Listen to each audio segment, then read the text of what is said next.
रात के 3 बजे हैं। एक छोटा सा कस्बा, सड़क बिल्कुल खाली। एम्बुलेंस की आवाज सन्नाटे को चीरती हुई निकलती है। एक घर के बाहर लोग खड़े हैं, किसी की माँ, किसी का बेटा, किसी का दोस्त। अंदर एक जिस्म पड़ा है जो बस कुछ घंटे पहले तक जिंदा था।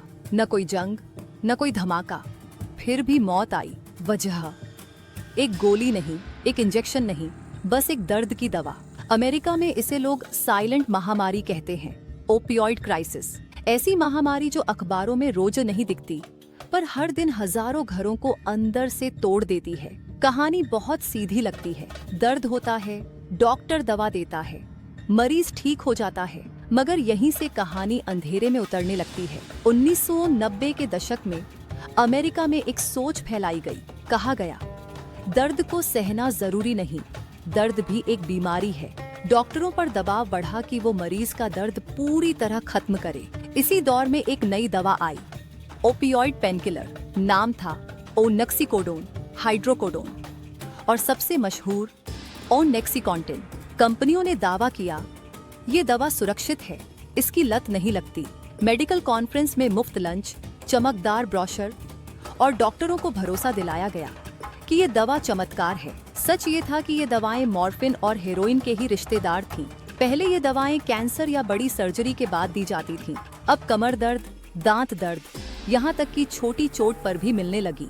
अमेरिका में एक वक्त ऐसा आया जब जितने लोग थे, उससे ज्यादा ओपियोइड गोलियां लिखी जा रही थीं।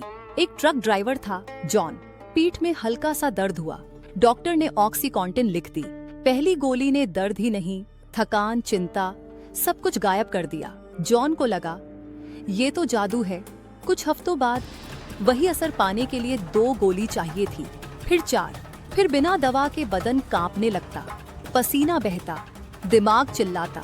ये लत चुपचाप आती है। नशेड़ी बनने की कोई घोषणा नहीं होती। आप खुद को अब भी अच्छा इंसान समझते हैं, काम पर जाते हैं, परिवार के साथ रहते हैं, बस दवा जरूरी हो जाती है, सांस की तरह। जब डॉक्टरों ने दवाएं कम करनी शुरू की, तब असली मोड़ आया। जिन लोगों का बदन अब ओपियोइड मांगता था, उनके पास 2 रास्ते थे, या तो टूट जाएं या सड़क की तरफ जाएं। सड़क पर दवा सस्ती थी, नाम था हेरोइन। हेरोइन ने कहानी को और खतरनाक बना दिया। फिर आया फेंटानिल, इतना ताकतवर कि चंद दाने इंसान को मार सकते हैं। इसे हेरोइन में मिलाया जाने लगा, कभी बिना बताए। लोग सोचते थे वही पुरानी मात्रा ले रहे हैं, मगर बदन संभाल नहीं पाता था। अमेरिका में एक दौर ऐसा आया जब हर 5 मिनट में एक इंसान ओवरडोज से मर रहा था। छोटे शहर, बड़े शहर, अमीर इलाका, गरीब इलाका, कोई फर्क नहीं। ये बीमारी नस्ल, उम्र या हैसियत नहीं देखती। माँ बाप अपने बच्चों को बाथरूम में बेहोश पाते थे, बच्चे अपने माँ बाप को गैराज में। कई बार बच्चे इतने छोटे कि उन्हें पता भी नहीं होता था कि ड्रग क्या होती है, बस घर में रखी दवा थी। सरकारें जागी, मगर देर से। फार्मा कंपनियों पर केस हुए, अरबों डॉलर के जुर्माने लगे। कुछ अफसरों ने माफी मांगी, मगर सवाल ये था, क्या पैसे से वो जिंदगियां वापस आ सकती हैं? एक चौंकाने वाली बात ये है कि ओपियोइड क्राइसिस सिर्फ नशे की कहानी नहीं है, ये अकेलेपन की कहानी है। ऐसे लोग जो टूट चुके थे, जिनके पास इलाज, नौकरी या सहारे नहीं थे। दवा ने उन्हें कुछ देर का सुकून दिया, फिर सब कुछ छीन लिया। आज भी ये कहानी खत्म नहीं हुई। हर साल लाखों लोग इससे प्रभावित हो रहे हैं। नए तरीके, नए ड्रग्स, नए नाम। सोशल मीडिया पर फेंटानिल टेस्ट स्ट्रिप्स बिक रही हैं, ताकि लोग मरने से पहले जांच कर सकें। सोचिए, दुनिया यहाँ तक पहुँच गई है। कुछ लोग बच भी जाते हैं। रिहैब सेंटर, थेरेपी और वो लंबी लड़ाई। हर सुबह उठकर खुद से कहना, आज नहीं।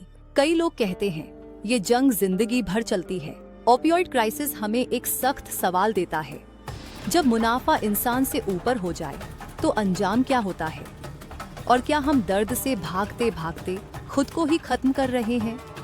ये सिर्फ अमेरिका की कहानी नहीं, ये चेतावनी है, क्योंकि जहाँ दर्द है वहाँ ऐसी दवाएं पहुँच सकती हैं, और जहाँ सवाल नहीं पूछे जाते वहाँ इतिहास खुद को दोहराता है। अगर आपको यह जानकारी उपयोगी लगे तो कृपया इस वीडियो को लाइक करें, सब्सक्राइब करें और अपने दोस्तों व परिवार के साथ साझा करें।